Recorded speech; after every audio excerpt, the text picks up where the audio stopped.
오늘 우리가 함께 살펴볼 하나님의 말씀은 요한복음 20장 24절에서 29절까지의 말씀입니다.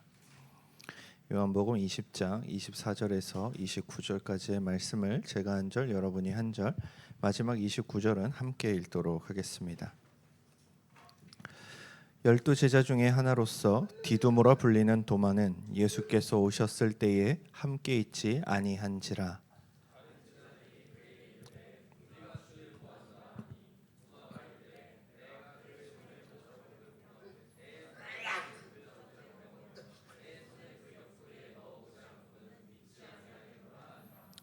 여드레를 지나서 제자들이 다시 집 안에 있을 때에 도마도 함께 있고 문들이 닫혔는데 예수께서 오사 가운데 서서 이르시되 너희에게 평강이 있을지어다 하시고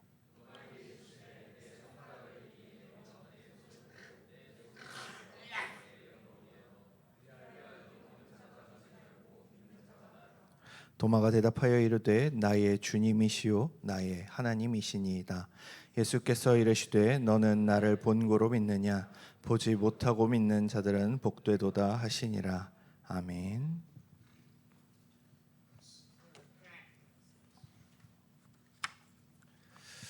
우리는 지난주 예수님이 부활하셨다는 소식은 들었으나 유대인들이 두려워서 문을 잠그고 스스로 갇혀 있었던 제자들의 모습에 대해 함께 살펴보았습니다.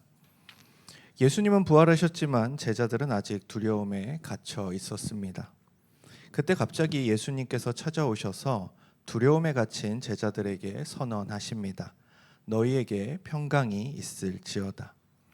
여기서 예수님이 말씀하시는 평강은 단순히 마음이 편안하고 우리를 불안하게 하는 모든 요소가 사라지거나 해결되는 것은 아닙니다. 앞서 말한 것들을 모두 부정할 수는 없지만 예수님이 말씀하시는 평강은 이보다 훨씬 크고 넓은 개념이기 때문입니다. 또한 예수님의 선언은 모든 대속을 이루시고 부활하사 제자들에게 참된 평강을 말씀하시는 것이기도 했습니다. 즉 죄로 인해 깨어진 하나님과의 관계가 회복되고 그 회복으로 인해 모든 피조 세계가 다시 하나님의 뜻 안에 회복되어짐을 말씀하시는 것이지요. 그렇게 복음서가 선포하는 평강은 상황의 평탄함이 아니라 예수 그리스도와의 연합을 통해 하나님과의 관계가 온전해짐으로써 세상에 있는 환난과 고통이 나의 존재를 결코 파괴할 수 없다는 것을 아는 상태가 성경이 우리에게 말하는 평안이요 평강입니다. 이를 예수님 자신을 통해 우리에게 보여주십니다. 세상은 자신들이 가진 가장 큰 무기인 폭력과 죽음을 사용하여 예수님을 십자가에 못 박아 죽였습니다. 이것이 세상이 가진 권세였고 세상이 사람을 다스리는 방식이었습니다. 그러나 예수 그리스도께서는 바로 이 세상의 권세와 방식을 무너뜨리시는데 바로 부활하심으로 말미암아 그들의 권세와 방식을 무력화하신 것이지요. 희한하게도 예수님께서 이것을 무력화시키시는 방식이 어떤 세상과의 다툼, 세상을 전쟁으로 이기는 이런 승리가 아니라 세상이 다스려오던 방식을 어떠한 폭력 없이 철저히 무력화시키는 방식으로 일하시고 이기셨다라는 것입니다. 이 놀라운 사건을 사도행전 2장 23절에서 24절에서 베드로는 이렇게 증언합니다. 이 예수께서 버림을 받으신 것은 하나님이 정하신 계획을 따라 미리 알고 계신 대로 된 일이지만 여러분은 그를 무법자들의 손을 빌어서 십자가에 못 박아 죽였습니다. 그러나 하나님께서는 그를 죽음의 고통에서 풀어서 살리셨습니다. 그가 죽음의 세력에 사로잡혀 있는 것은 있을 수 없는 일이기 때문입니다 라고 사도행전에서 증언합니다. 즉 베드로가 예수님의 죽음 앞에서도 두려워했는데 이제는 예수님이 없는 현실 속에서 오히려 많은 유대인들과 제사장들과 수많은 장로들 앞에서 더욱더 담대할 수 있었던 이유가 무엇인가? 이제는 예수님께서 그 죽음의 권세를 이기심으로 말미암아 세상의 폭력과 세상의 죽음이 나에게 큰 해를 끼칠 수 없다라는 것을 깨달았기 때문입니다. 그렇기에 베드로는 담대해질 수 있었습니다. 즉 예수님은 죽음을 이기셨고 이는 세상이 가진 권력의 종말을 보여줍니다. 이제 예수를 그리스도로 고백하고 믿는 모든 자들은 이러한 세상의 시스템 구조로부터 자유할 수 있기에 예수님께서는 그들을 향하여 평강을 선포하시는 겁니다. 그리고 제자들을 향하여 하나님 아버지가 예수님을 보내신 것처럼 예수께서 이제 제자들을 파송하십니다. 다만 제자들과 함께 하실 예수 그리스도의 영이신 성령님을 약속하시지요. 비록 제자들은 며칠 전 예수님을 배신하고 부인했으며 부활의 소식을 들은 오늘도 여전히 두려워하며 방과 두려움에 갇혀 있었으나 이제 그들은 증인이 되었습니다. 단순히 부활하신 예수님을 본 증인일 뿐만 아니라 부활하신 예수님 안에서 나타나는 세상의 시스템을 이기시고 무너뜨리셨다는 사실의 증인이 되는 것이지요. 야, 내가 보니까 죽음이 끝이 아니더라를 말할 수 있는 증인이 된 것입니다. 나는 죽음이 제일 두려웠는데 죽음이 나의 인생의 끝이라고 생각했고 그렇게 배웠는데 그렇기에 나의 목숨을 구걸하고 나의 목숨을 잘 살아가는 거, 이 세상에서 배부르고 나의 꿈을 이루고 살아가는 것이 가장 중요하다고 생각했는데 야, 그게 아니더라. 죽었는데 부활이 있더라. 그리고 그 부활한 존재는 영원히 죽지 아니한다더라 라는 것의 증인이 되는 것입니다. 그렇게 폭력도 죽음도 이기신 예수님께 속한 자들은 평강할 수밖에 없다는 놀라운 소식의 증인으로서 파송되는 것이지요. 문제는 이 놀라운 선언의 자리에 한 사람이 없었습니다. 바로 디두모라고 불리는 도마입니다. 여기서 디두모는 쌍둥이라는 뜻입니다.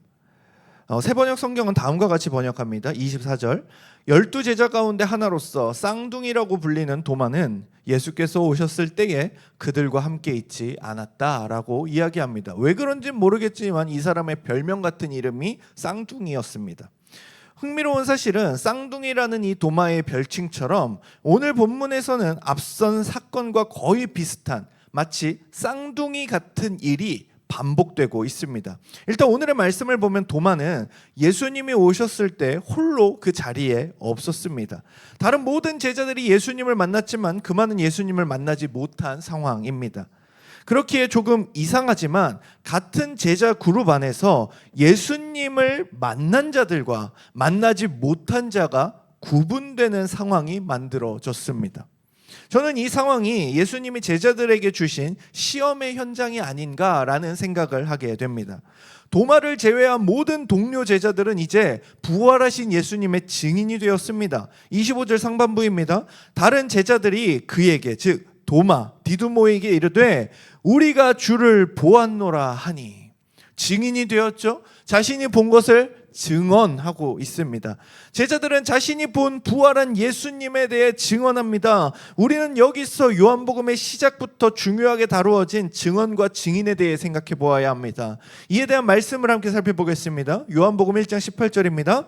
본래 하나님을 본 사람이 없으되 아버지 품속에 있는 독생하신 하나님이 나타내셨느니라. 이게 무슨 말입니까? 본래 성부 하나님을 본 사람이 없지만 성부의 품속에 계신 성자 하나님이 나타내셨다라는 겁니다. 둘째, 요한복음 14장 20절입니다. 그날에는 내가 아버지 안에, 너희가 내 안에, 내가 너희 안에 있는 것을 너희가 알리라. 마치 예수님께서 아버지 하나님, 즉 성부 하나님의 품에 있었던 것처럼 이제 그날 그 완성의 날에, 예수 그리스도께서 모든 대속을 이루시는 그 날에 내가 아버지 안에 있는 것처럼 너희가 내 안에, 내가 너희 안에 있는 것을 알게 될 것이다 라는 말씀이죠. 요한복음 17장 8절입니다. 나는 아버지께서 내게 주신 말씀들을 그들에게 주었사오며 그들은 이것을 받고 내가 아버지께로부터 나온 줄을 참으로 아오며 아버지께서 나를 보내신 줄도 믿었사옵나이다. 자, 이 세 구절에 공통적으로 등장하는 것이 무엇이냐면 예수님께서는 하나님 아버지를 안다. 또한 성부 하나님과 함께 계셨다라는 그 사실. 그러나 이제 우리에게 말씀하고자 하는 사실은 무엇인가 하면 그것처럼 너희는 내 안에 있을 것이다 라는 사실. 그리고 하나님 아버지께서 예수님께 주신 그 모든 말씀들을 우리 제자들에게 전해주셨는데 이제는 너희도 내가 너희를, 아버지가 나를 이 땅에 보내신 것처럼 너희를 세상에 보낼 테니 너희도 내가 너희에게 아버지의 말씀을 다 전한 것처럼 너희도 내가 너희에게 말한 것들을 다 전해야 한다라는 것입니다. 이 구조가 요한복음에서 계속해서 이어져 내려오고 있는 것이죠. 이 세 구절은 예수님이 이 땅에 참 사람으로 오사 감당하신 사역이 무엇인지 선명하게 보여줍니다. 바로 하나님 아버지를 우리에게 나타내시고 그분의 말씀을 주시며 예수님이 하나님 아버지에게 속한 것 같이 우리가 예수님께 속하였다는 사실을 가르쳐 주시는 겁니다. 하나님은 영이시지만 우리는 인간의 몸으로 이 땅에 오사 우리에게 하나님 아버지에 대해 알려주신 예수 그리스도로 말미암아 하나님에 대한 계시가 밝히 드러난 겁니다. 즉 우리는 영적인 하나님을 원래 볼 수 없는 존재인데 성자 하나님께서 육신을 입고 우리 가운데 오사 눈에 보이는 하나님의 아들로서 예수 그리스도로서 우리에게 하나님의 영광을 비춰주시더라라는 겁니다. 이는 오직 말씀이자 하나님이시며 하나님의 아들이시자 참 하나님이시며 참 인간으로 이 땅에 오신 예수 그리스도를 통하여만 깨달을 수 있는 진리였습니다. 제가 이런 이야기들을 이제 교리반에서 많이 합니다. 도대체 이게 한국말이 왜 이렇게 어렵게 들리는가? 아니 하나님이시며 하나님의 아들이시자 참 하나님이시며 참 인간으로 이 땅에 오신 예수 그리스도, 이게 무슨 말인가? 이게 우리의 언어가 가진 한계입니다.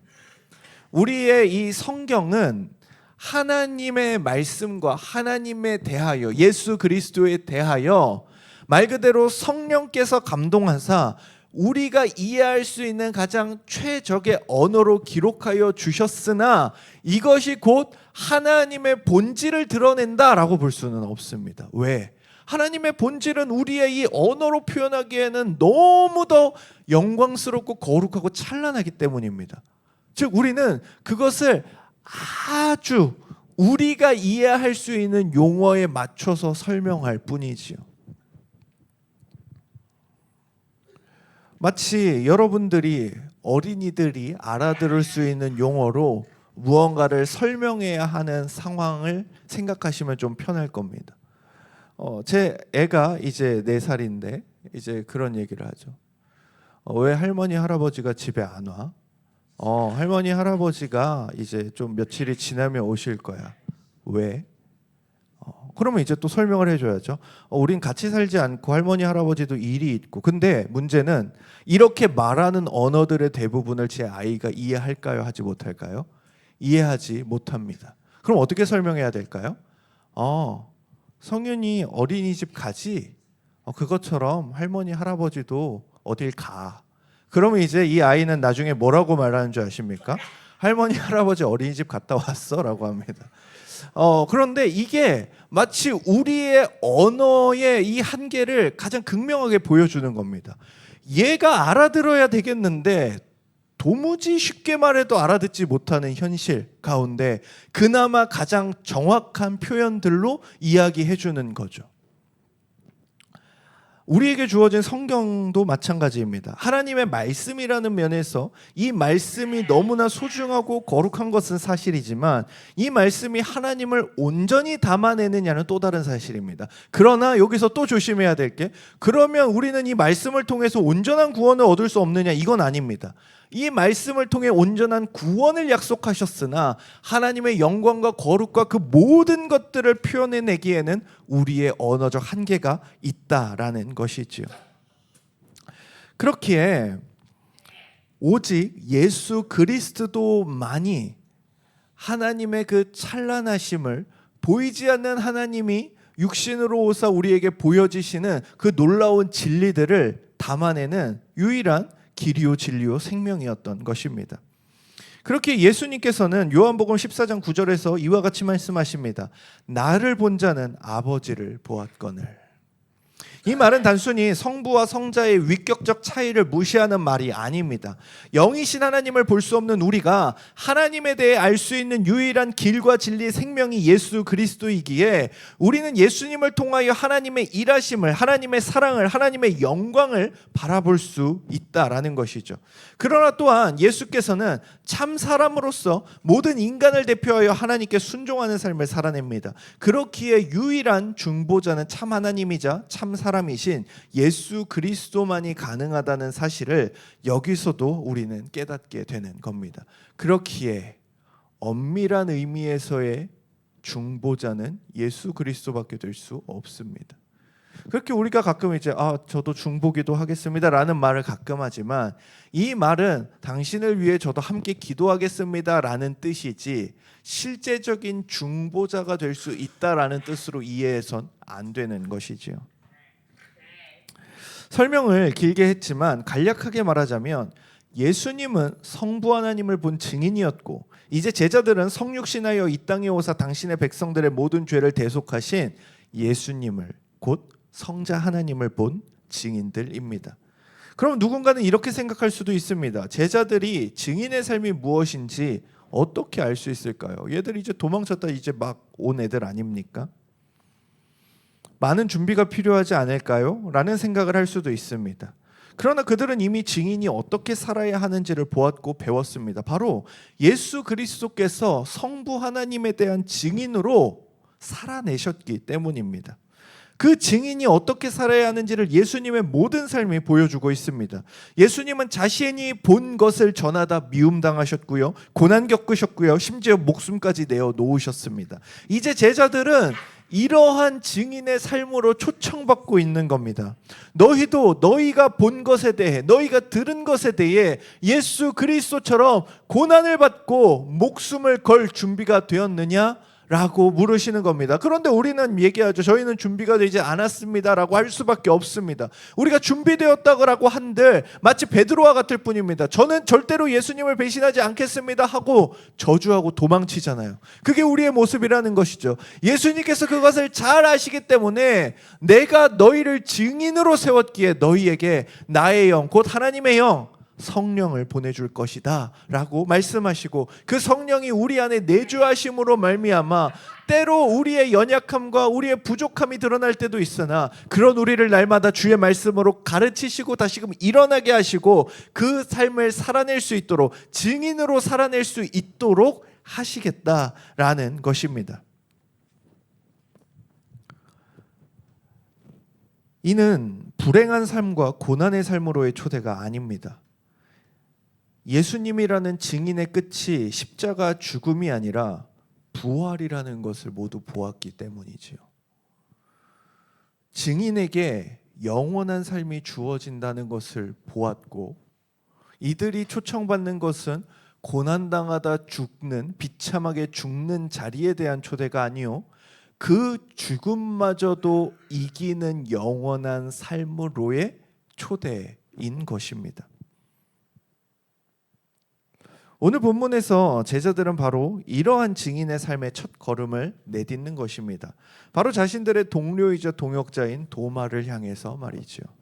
그런데 흥미롭게도 도마는 그곳에 이제 자기 빼곤 다 봤으니까 최소 10명이 얘기했겠죠. 가룟 유다는 죽었고 이제 11명 남은 상태에서 자기만 못 들었으니 한 최소 10명이 말했을 겁니다. 야, 진짜 살아나셨어. 진짜 부활하셨어. 야, 더 영광스러워지셨어 라고 이야기했을 겁니다. 그런데 이 도마는 그 많은 증인들과 증언을 거부합니다. 25절 후반부입니다. 그러자 도마는 내가 직접 예수님의 손에 있는 못자국을 보고 내 손가락을 그분의 못 박힌 곳에 찔러보고 내 손을 그의 옆구리에 넣어보기 전에는 못 믿겠다고 말합니다. 철저한 거부죠. 내가 니들 말을 믿을 수가 없다. 내가 니들 말을 듣고 예수님의 부활을 믿는 것, 그런 건 있을 수 없어. 내가 부활을 믿기 위해선 예수님이 나 앞에 나타나셔야 되고 손가락에 그 빵꾸를 보여주셔야 되고 내가 그 빵꾸에 손을 넣었다 뺐다 해보면서 예수님의 옆구리에 있는 그 창자국에다 손을 넣었다 뺐다 해보면서 이분이 정말 그 예수가 맞는지 내가 확인할 거야 라고 이야기하는 거죠. 도마는 증인들의 증언을 들은 후 자신이 믿을 수 있는 조건에 대해 이야기하는 겁니다. 김성수 교수는 이 상황을 아주 명료하게 정리합니다. 그 이유가 무엇이었든지 간에 도마가 한 말은 결국 눈으로 보고 귀로 듣고 손으로 만져보아야만 믿겠다. 즉 감각적 경험만을 사실 판단의 유일한 근거로 삼겠다는 뜻이었다라고 정리합니다. 그는 이어서 설명을 덧붙입니다.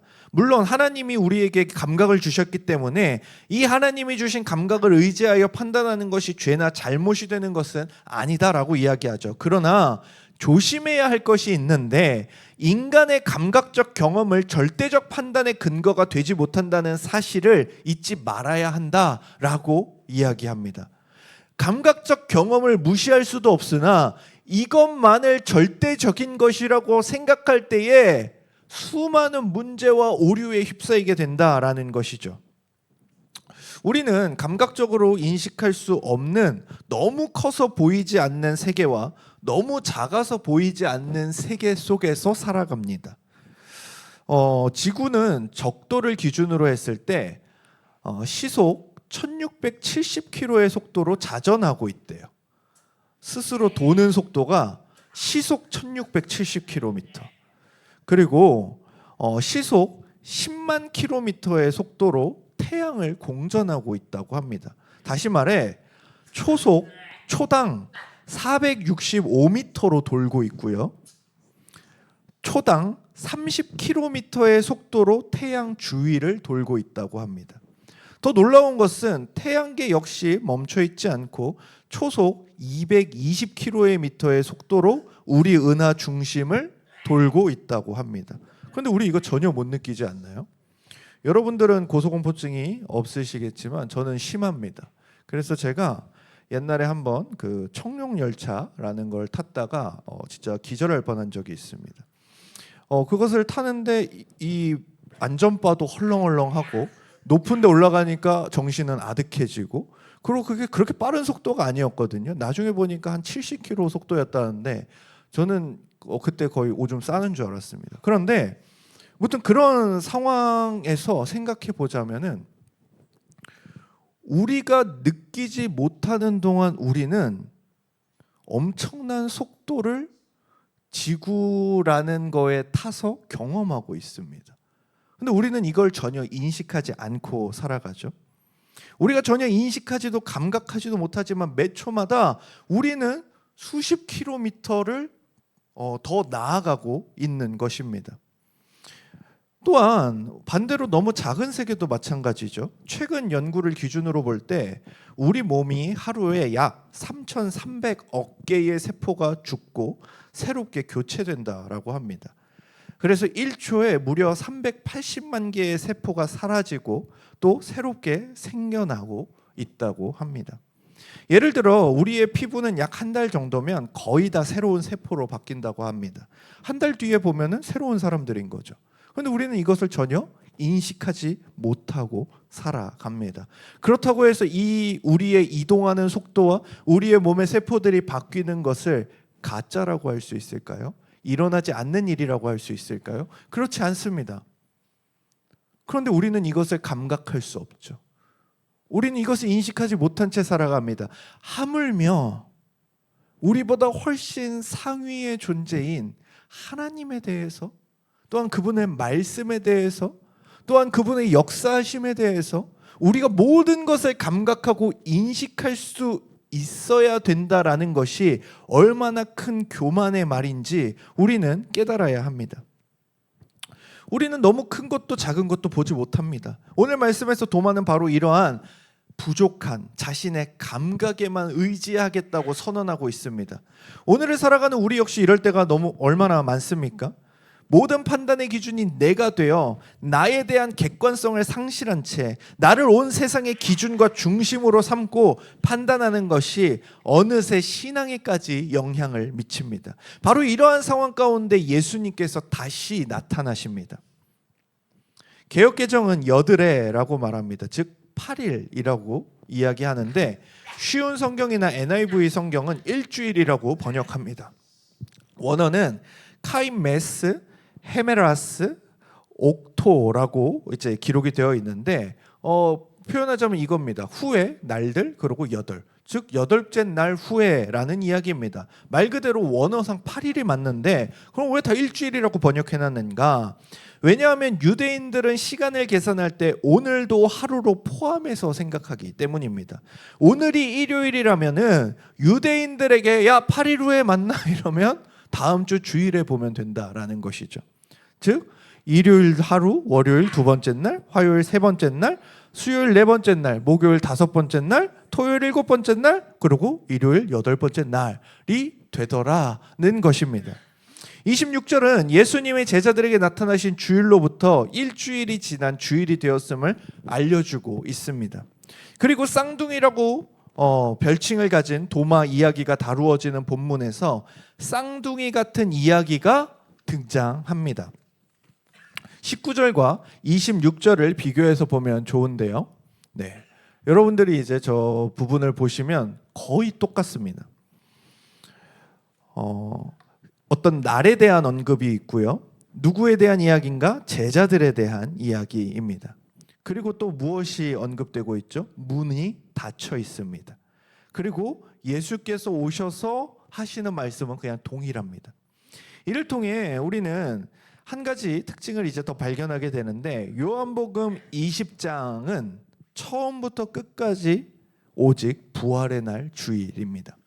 이러한 특징을 보며 톰 라이트는 다음과 같이 말합니다. 시계가 돌아가는 경로를 생각해봐라. 두 바늘이 12시에서 동시에 출발한다. 시간이 흐르면서 두 바늘은 제각각 돈다. 그런데 마지막에는 다시 돌아와서 하나가 된다. 그러면 처음 출발했던 시간과 같지만 12시간이 지난 후다. 그 사이 온갖 일들이 벌어졌으므로 서로 다른 시간이다. 그런데 시간은 같다라고 이야기하며 지금 제자들에게 나타나셨던 예수님의 이야기와 이제 도마에게 나타나시는 예수님의 이야기가 이처럼 서로 다른 시간을 지나 같이 겹쳤음을 보여줍니다. 이처럼 일주일이 한 바퀴 돌아서 날은 안식 후 첫날 구성원은 제자들입니다. 그들은 건물 안에 있었고 문은 닫혀 있습니다. 달라진 것이 있다면 일주일 전에 없었던 도마가 오늘은 함께하고 있다는 점, 이것이 유일하게 바뀐 점이었죠. 다시금 제자들을 찾으신 예수님께서는 일주일 전 하신 말씀과 동일한 말씀을 하십니다. 너희에게 평강이 있을지어다. 제자들은 여전히 문을 닫고 집 안에 있습니다. 도마는 자신의 감각적 경험이라는 기준에 갇혀 있습니다. 그러나 죽음을 열고 일어나신 예수, 무덤을 열고 나오신 예수께서 이제 그들의 집과 닫힌 마음에 찾아오십니다. 그리고 권유가 아닌 선포를 하시죠. 너희에게 평강이 있을지어다. 즉 너희는 이제 평강을 누리는 존재여야 한다는 것입니다. 왜 그렇습니까? 예수님께서 불안, 염려, 고통, 경쟁, 비교, 시기, 질투가 가득한 세상이 가지고 있던 폭력과 죽음이라는 권세를 이기고 다시 살아나셨기 때문입니다. 그렇기에 예수님은 하나님의 뜻에 순종하기로 작정하신 이후 이렇게 말씀하셨었죠. 요한복음 16장 33절입니다. 이것을 너희에게 이르는 것은 너희로 내 안에서 평안을 누리게 하려 함이라. 세상에서는 너희가 환난을 당하나 담대하라. 내가 세상을 이기었노라 라고 말씀하셨습니다. 무려 십자가를 지시기 전에 이 이야기를 하신 것이죠. 그리고 십자가에서 모든 진노의 잔을 자신에게 쏟으시고 마지막으로 말씀하시죠. 요한복음 19장 30절입니다. 예수께서 신포도주를 받으신 후에 이르시되 다 이루었다 하시고 머리를 숙이니 영혼이 떠나가시니라. 여러분, 이 본문을 보면서 우리가 알아야 될 게 있습니다. 예수님께서 요한복음 16장 33절에 본인이 십자가에 달려 죽으시기도 전에, 그 마귀의 모든 권세를 깨트리시기도 전에 내가 세상을 이기었노라 라고 선언하시는 이 장면이 오늘을 살아가는 우리에게 너무나 큰 위로가 된다라는 것을 깨달아야 됩니다. 왜요? 예수님이 처했던 그 상황과 이제 우리가 살아가는 이 현실이 매우 비슷한 지점에 맞닿아 있거든요. 예수님은 지금 죽고 다시 살아나신 상황이 아닙니다. 예수님이 지금 마주해야 되는 상황은 뭡니까? 죽음입니다. 그런데 무엇을 선포하고 계십니까? 세상을 이기었다를 선포하고 계십니다. 그리고 이 말씀이 이제 우리에게 무엇을 가르쳐 줍니까? 우리도 이제 무엇을 기다리고 있습니까? 여러분 다 죽을 거예요. 여러분 딴 거 있어요? 선택지가? 전 안 죽을 건데 그런 거 없어요. 다 죽어요. 우리 이제 다 50년만 지나도 20대 초반 빼고는 다 이제 갈 겁니다. 다 이제 우리 공동 묘지에서 이렇게 다른 칸에서 만나게 될 건데, 그런데 우리가 이제 여기서 생각해 보아야 할 것이 무엇이냐? 우리에게 세상을 이기었다라는 그 마음의 자세가 필요하다라는 겁니다. 예수님은 아셨어요. 하나님이 예수님 자신에게 이루실 죽음 이후에 부활시키실 것이라는 것을 아셨어요. 그리고 예수님은 그것에 온전히 순종하실 수 있었어요. 그러나 우리는 예수님의 죽음을 보고서 죄자들의 좌절을 받죠. 왜? 이제 끝났네 였거든요. 그런데 예수님의 부활이 그 모든 것을 뒤집어 엎어버린 겁니다. 끝난 게 아니었구나, 이제 제대로 시작된 거였구나를 제자들이 이제 목격한 그 상황 속에서 다시금 예수님께서 죽으시기 전 하신 내가 세상을 이기었노라라는 그 말씀이 얼마나 새롭게 다가왔겠냐라는 것이죠. 왜? 자기들도 이제 고난과 힘듦과 자신들을 죽이려는 세상 앞에 섰는데 자신들은 이미 보았거든요. 죽으신 예수님이 다시 살아나심을. 그러니 이들의 마음 가운데도 무엇이 위로가 되는 겁니까? 다시 살아날 거야. 그렇게 나는 이 세상 가운데 고난을 당하고 힘듦을 당하고 때론 가난하고 때론 넘어지고 지치고 그렇더라도 세상을 이긴 예수 그리스도로 말미암아 나도 세상을 이긴 존재야 라는 생각으로 갈 수 있는 것이지요. 이 두 본문만 보더라도 그리스도인이 이 땅에서 살아갈 때 누리는 평안과 평강은 환난 중에도 누릴 수 있는 것임을 우리는 확인하게 됩니다. 여러분이 잘 보셔야 돼요. 자, 내가 이제 세상을 다 쓸어버리면 너희에게 환난은 없어가 아닙니다. 너희가 세상에서는 환난을 당하나가 전제입니다. 그런데 뭐라고요? 예수님 안에서 평안을 누리라고요. 우리는 예수님의 십자가와 부활 이후에도 여전히 환난과 고통을 당합니다. 우리는 담대할 수 있고 평안과 평강을 그럼에도 누릴 수 있는 겁니다. 왜냐하면 이것들이 눈에 보이는 이 세상에서 마지막 발악을 하고 있음을 알기 때문입니다.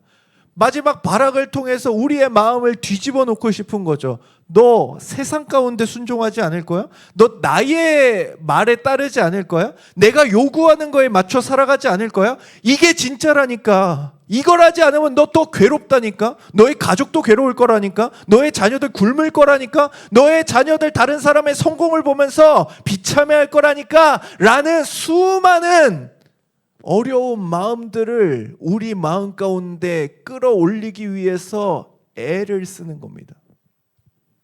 마지막 발악을 하는 거죠. 그러나 우리는 예수 그리스도로 말미암아 영원한 세계가 드러났고 그 문이 이미 열렸음을 봅니다. 그렇게 이 땅에서 세상의 공격이 여전히 아프고 고통스러울 수 있으나 이것이 나의 존재를 해할 수 없음을 알기에 우리는 담대합니다. 그렇기에 평안과 평강을 누릴 수 있는 것이죠. 그렇게 예수님의 승천 후 수많은 이단, 사이비 그리고 로마 제국의 박해에 시달렸던 초대교회와 사도 요한은 요한서신에서 이렇게 말합니다. 요한이 예수님 승천하신 후 많은 시간을 살아가다가 이제 쓴 편지입니다. 요한일서 5장 4절에서 5절입니다. 무릇 하나님께로부터 난 자마다 세상을 이기느니라. 세상을 이기는 승리는 이것이니 우리의 믿음이니라. 예수께서 하나님의 아들이심을 믿는 자가 아니면 세상을 이기는 자가 누구냐? 라고 초대교회 성도들에게 편지하고 있는 겁니다. 왜요? 이 사람들 다 너무 괴로운 현실을 살아가거든요. 로마 제국에 붙잡히면 죽어요. 사람들이 고난을 당하고 있어요. 예수를 믿는다는 것 때문에 박해당하고 예수를 믿는 것 때문에 너무나 어려운 삶이 펼쳐지고 있습니다. 그런데 요한은 어떤 지경까지 당합니까? 요한을 죽이기 위해서 끓는 기름물에까지 넣었습니다. 그러나 그곳에서도 살아나온 게 요한입니다. 그런데 그 요한이 그 자신도 박해의 흔적과 고난의 흔적들을 다 입고 나서 교회들에게 보내는 편지가 무엇이냐면, 야, 우리는 세상을 이기는 존재야. 우리는 세상을 이겼어! 라고 이야기하는 겁니다. 이게 승리야. 이 승리는 바로 우리의 믿음으로부터 나오는 거야 라고 말하는 것이죠. 예수께서 세상을 이기셨다는 사실에서 끝나지 않습니다. 이제 예수 그리스도를 믿는 자들 또한 세상을 이길 수 있다라는 사실을 우리에게 말합니다. 바로 이것이 아직 제자들이 경험하지 못했지만 마주해야 하는 삶이었습니다. 그들은 자신의 힘이 아닌 하나님의 아들을 믿는 믿음으로 말미암아 세상을 이길 것이었고, 그렇게 예수님을 믿는 것은 너무나 중요한 일이었습니다. 이처럼 승리하시고 다 이루신 예수님께서는 평안이 있을지어다 말씀하신 이후 도마에게 말씀하셨습니다. 일로 와. 내 손가락을 여기 내밀어서 손을 만지고 너의 손을 옆구리에 넣어봐. 그래서 의심을 떨쳐버리고 믿음을 가져라고 말씀하시죠. 사실 예수님께서 부활하신 다음에 제자들에게 나타나셔서 제일 먼저 평강이 있을지어다라고 말씀하시는 게 얼마나 놀라운 말입니까? 그냥 저와 여러분 같았으면 뭐라고 했겠어요? 야, 이 배신자 새끼들, 이 새끼들 여기 있었네? 대번에 이랬을 거 아닙니까? 그러고 나서 잘 못 믿으니까 그러니까 네가 배신을 하지 이 새끼야, 이랬을 거 아닙니까? 좀 알아야 배신을 안 하지. 너 또 배신하려고 그러지. 대번에 이랬을 것 같은데 예수님이 계속해서 선언하시는 것은 무엇이냐면 너희에게 평강이 있을지어다. 왜? 예수님이 그 제자들의 배신이라는 고통까지 감내하면서 얻고자 했던 것이 세상에 대한 승리였고, 세상에 대한 승리로 말미암아 이 제자들이 더 이상 세상의 권세와 사슬에 매이지 않도록 하기 위함이었다라는 것입니다. 그리고 우리가 이것을 어디서 발견할 수 있습니까? 이미 출애굽의 이 모든 장면이 그려져 있습니다. 그 파라오와 이집트의 압제 속에서 힘들어하던 그들을 건져내십니다. 그리고 거기서부터 무엇이 시작되죠? 광야 여정이 시작됩니다. 그런데 광야 여정은 힘들죠. 그러나 무엇이 바뀌었습니까? 그들의 신분이 더 이상 애굽의 노예가 아니요 하나님의 백성이요 자녀가 된 그 신분으로 바뀌게 됩니다. 그들은 여전히 세상 속에 살아가지만 그들은 약속의 땅을 바라보며 나아가고요. 그리고 사실 그 약속의 땅이 우리에게 궁극적으로 보여주는 바는 이곳에 임할 하나님 나라인 것입니다. 우리가 이것을 바라볼 수 있어야 합니다. 도마가 25절에서 말했던 이런 것들을 내가 해보지 않는 이상 나는 그 예수의 부활을 믿지 않겠다 말했던 내용을 예수님이 오셔서 다 해보라고 하십니다. 예수님께서는 네가 믿기 위해 필요하다고 말했던 모든 것들을 어디 한번 해보라고 자기 몸을 다시 내어주십니다. 안드레아스 퀘스텐베르거는 이 본문을 더 문자적으로 번역하는데 이렇게 말합니다. 믿지 않기를 그치고 믿어라. 라임이 장난이 아니죠. 믿지 않기를 그치고 믿어라. 그리고 에드워드 클링크 3세는 도마가 제자들의 증언을 거부하고 예수님을 직접 보고 만지고 나서야 믿겠다고 말하는 이 장면을 통하여 우리가 생각해 볼 만한 통찰을 제공합니다. 제가 읽어드리겠습니다. 도마는 예수님 곧 육신 가운데 계신 부활 이전의 믿음 관계로 돌아가고 싶어 한다. 그는 예수님이 영광을 받기 전과 같은 상태로 계실 것을 요구하고 있다. 이것은 반역, 곧 하나님과 그분의 방식대로 관계 맺기를 거부하는 것이다. 이는 유대 당국이 보였던 것 못지않게 교만하다. 그들은 예수님을 통해 하나님과 관계를 맺으려 하지 않고 이전의 중재 방식, 그들의 성전과 그들의 율법을 요구했다. 도마도 예수님과의 삶을 성령 안에서의 삶과 대결 구도로 보고 전자의 삶과만 관계를 맺기로 선택한다.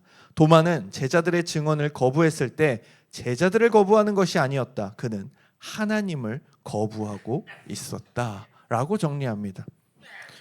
그리고 이게 출애굽에 또 그대로 드러난다니까요. 출애굽하던 백성들이 뭐라고 외칩니까?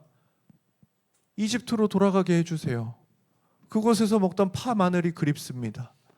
저희는 그곳에서 죽을래요. 저희는 이곳, 이 광야 싫습니다라고 말하는 것.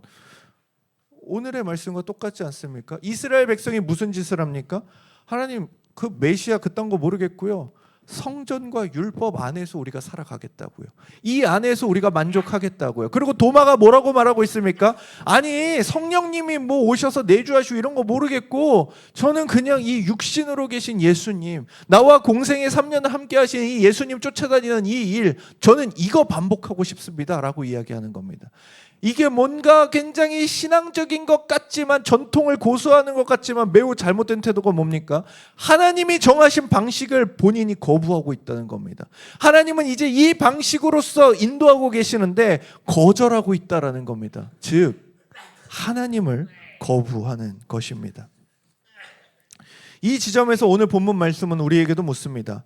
하나님이 정한 관계 안으로 들어올 것인가? 네가 원하는 관계만을 요구할 것인가? 이제 도마는 선택해야 하고 대답해야 합니다. 28절입니다. 도마가 대답하여 이르되 나의 주님이시요 나의 하나님이시니이다. 많은 학자들은 도마의 이 고백이 요한복음 전체의 처음과 끝에 인클루지오 형식을 보여준다고 말합니다. 요한복음 1장 1절은 태초에 말씀이 계시니라, 이 말씀이 하나님과 함께 계셨으니 이 말씀은 곧 하나님이시라, 말씀이 하나님이라고 말하죠. 이어서 10절에서 12절을 통해 이 말씀이자 하나님이신 분을 사람들이 어떻게 대했는지를 보여주는데, 참 빛이 되신 말씀이 세상에 계셨습니다. 세상은 그분을 통하여 지음을 받았는데도 그분을 알지 못했습니다. 그분은 자기의 땅에 오셨으나 그의 백성들은 그분을 영접하지 않았습니다. 그러나 누구든지 그분을 영접하는 사람들, 그분의 이름을 믿는 사람들에게는 하나님의 자녀가 되는 자격을 주셨습니다 라고 이야기합니다. 아직 백성들은 그분을 영접하지 않았습니다. 하나님께서는 그분, 즉 하나님의 말씀이자 하나님과 함께 계셨으며 하나님의 아들인 예수 그리스도를 믿는 자들은 하나님의 자녀가 되는 자격을 주겠다는 선언으로 요한복음이 시작됩니다. 아직 믿는 자들은 없지만 믿는 자들은 나의 자녀가 될 것이다 라는 것이 요한복음을 여는 말씀인 것입니다. 바로 이 1장에서 세례 요한은 예수님을 하나님의 아들로, 하나님의 어린 양으로 고백하며 예수께서 가실 길을 예비하는 존재로 등장하고요. 제자 안드레는 예수님을 메시아로 생각하고, 나다나엘은 예수님을 하나님의 아들이자 이스라엘의 왕이라고 고백하는 장면이 등장합니다. 아직 세상은 예수 그리스도를 받아들이지 않느나 예수 그리스도의 제자들이 예수님을 하나님의 아들로 메시아로 여김으로써 하나님의 자녀가 되는 광경으로서 요한복음이 시작되는데, 이제 그 인클루지오, 함께 끝맺어지는 이 말씀 가운데 무엇이 드러나고 있느냐? 그 의심 많던 도마, 믿지 않기를 지속하던 도마가 예수님을 향해 나의 주님, 나의 하나님이라고 고백합니다. 그의 믿음은 이제 새로운 영역에 발을 내딛고 있습니다. 그는 저는 예수님과 함께 하던 때가 좋은데 성령 모르겠습니다라고 자신이 원하는 신앙에 머물고자 했던 그가 하나님, 곧 그분의 아들 예수 그리스도께서 이끄시는 방향으로 넘어가자 그 의심 많던 자에게서 예수 그리스도는 나의 주님이시고 나의 하나님이시라는 고백이 나오는 겁니다. 나의 방식, 내가 납득할 수 있는 방법의 믿음을 고수하는 것이 아니라 말씀이신 예수 그리스도를 믿고 하나님의 뜻 안에서 이루어지는 관계로 들어온 겁니다. 드디어 예수님의 육신과의 잠깐의 헤어짐, 그러나 우리 안에 영원히 내주하실 성령님과 함께하는 삶은 나의 선택이 아니라 이러한 방식을 정해놓으신 하나님께 순종하는 것임을 인정하는 것이지요. 그렇게 우리 역시도 마찬가지죠. 나도 봤으면 믿었지. 나도 예수님이 손바닥 내주셨으면 믿었지. 이게 실상은 하나님을 거부하는 말이다 라는 것을 깨달으셔야 합니다. 즉 내가 믿기 좋은 것 대신 하나님이 믿고 순종하라고 하시는 것을 믿고 따르는 길에 도마는 들어섰습니다. 그는 지금까지 의심하던 사람으로 전혀 보이지 않는 고백이 터져 나옵니다. 예수님이 나의 주인, 즉 모든 것을 이끄는 존재이며 나의 하나님, 홀로 영광 받으실 분임을 고백합니다. 이러한 고백에 예수님이 말씀하십니다. 29절입니다. 그때 예수님이 도마에게 너는 나를 보고서 믿느냐? 보지 않고 믿는 자는 정말 행복한 사람이다 하고 말씀하십니다. 예수님의 이 말씀으로 이제 부활의 날의 이야기는 모두 마무리됩니다. 톰 라이트는 예수님의 이 말씀이 도마를 꾸짖는 말씀이 아니라 나중에 올 사람들, 후대 사람들에게 주는 격려에 더 가깝다라고 말하죠. 오늘을 살아가는 우리는 이 말씀이 우리를 위한 말씀이라는 것을 믿습니다. 예수님은 성경을 통하여 예수님을 직접 보지 못했고 만질 수 없었던 우리에게 말씀하고 계십니다. 그리고 이 방법이 하나님이 우리에게 정하신 방법입니다. 보지 않고 믿는 자는 정말 행복한 사람이다.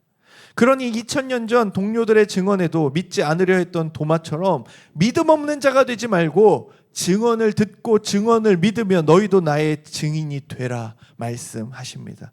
말씀을 맺겠습니다. 오늘 본문은 마치 일주일 전의 장면을 그대로 복사해 놓은 것처럼 보입니다. 다시 안식 후 첫날이 되었습니다. 제자들은 다시 한 곳에 모였고 문은 여전히 닫혀 있고 그런데 부활하신 예수님께서는 다시 그들 가운데 찾아오셔서 동일하게 말씀하십니다. 너희에게 평강이 있을지어다. 그러나 이 반복 속에서 이전과 다른 새로운 고백이 터져 나옵니다. 내가 직접 보고 만져보지 않고는 믿지 않겠다고 말했던 도마의 입에서 나의 주님, 나의 하나님이라는 고백이 흘러나옵니다. 사랑하는 청년 여러분, 물론 우리는 도마처럼 부활하신 예수님을 직접 만나지 못했고 그분의 음성을 육성으로 듣지도 못했습니다. 그러나 이것이 우리가 믿음을 갖기에 무언가 부족한 것이 있다는 뜻이 될 수 없습니다. 예수님이 말씀하셨습니다. 보지 않고 믿는 자는 정말 행복한 사람이다. 초대교회에는 부활하신 예수님을 직접 보고 듣고 만났으며 그리스도께 특별히 부름받은 사도들이 있었습니다. 그들의 증언은 단순한 개인의 경험담이 아니라 성령의 역사 가운데 교회에 주어진 권위 있는 증언이 되었습니다. 그리고 하나님께서는 그 사도적 증언을 기록된 말씀으로 우리에게 남겨주셨습니다. 그러므로 우리는 예수님을 직접 보지 못했지만 사도들이 전하고 성령께서 기록하게 하신 말씀을 통하여 예수 그리스도를 압니다. 십자가에 달리신 주님을 믿고 부활하신 주님을 믿으며 그분을 향하여 나의 주님, 나의 하나님으로 고백합니다. 하나님께서 우리에게 주신 이 말씀은 예수 그리스도를 알고 믿으며 구원에 이르게 하는 데에 부족함이 없는 말씀입니다. 우리는 이것을 믿으며 오늘 본문에서 나타난 반복이 매주 주일마다 우리 가운데 반복되기를 소원해야 합니다. 우리는 매주 다시 모이고 다시 말씀을 듣습니다. 성령께서는 기록된 말씀을 통하여 우리에게 예수 그리스도를 밝히 보여주십니다. 이때 의심하던 자가 믿게 되고 두려워하던 자가 담대해지고 닫혀있던 마음에 다시 회복과 믿음의 고백이 터져나오는 이 아름다운 일들이 매주 반복되어야 할 것이죠. 이 반복은 또한 예배당 안에서 끝나서도 안 됩니다.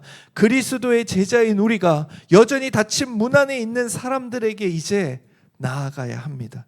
우리 주변에도 두려움으로 마음을 닫은 사람들이 있습니다. 상처로 세상과 거리를 둔 사람, 하나님을 믿고 싶지만 믿지 못하는 사람, 눈에 보이는 것만이 전부라고 생각하며 살아가는 사람들이 있습니다. 우리는 그들의 마음을 억지로 열 수 없고 우리의 말로 누군가에게 믿음을 줄 수도 없습니다. 그러나 제자들이 도마에게 그랬던 것처럼 우리는 하나님께서 기록하여 주신 말씀을 전하고 증언해야 되는 일을 부여받았습니다. 예수님을 믿고 영원한 생명을 누리십시오. 나의 죄를 예수 그리스도께서 십자가에 달려 죽으심으로 대속하셨음을 믿으십시오라고 전할 수 있는 겁니다. 우리는 새로운 복음을 만들어내는 사람들이 아닙니다. 새로운 계시를 전하는 사람도 아닙니다. 우리는 사도들을 통하여 전해지고 성경에 기록된 그 복음을 믿고 그 말씀을 세상에 전하는 증인입니다. 그러므로 사랑하는 청년 여러분, 이제 믿지 않는 것을 멈추십시오. 그리고 믿으십시오. 우리가 들은 이 말씀을 품고 세상으로 나아가십시오. 부활하신 주님의 평강을 전하고 기록된 말씀 안에서 만난 예수 그리스도를 증언하며 아직 닫힌 문 안에 있는 그 한 영혼에게 다가갑시다. 그리하여 오늘 도마에게 일어났던 이 놀라운 일이 우리의 예배를 통하여, 우리의 증언을 통하여, 또 우리의 삶을 통하여 다른 누군가의 삶 가운데 계속해서 반복되어지기를 소망합니다. 함께 기도하겠습니다.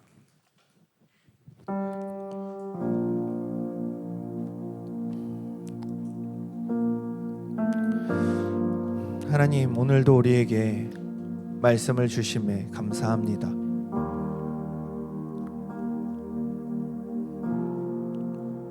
우리는 때때로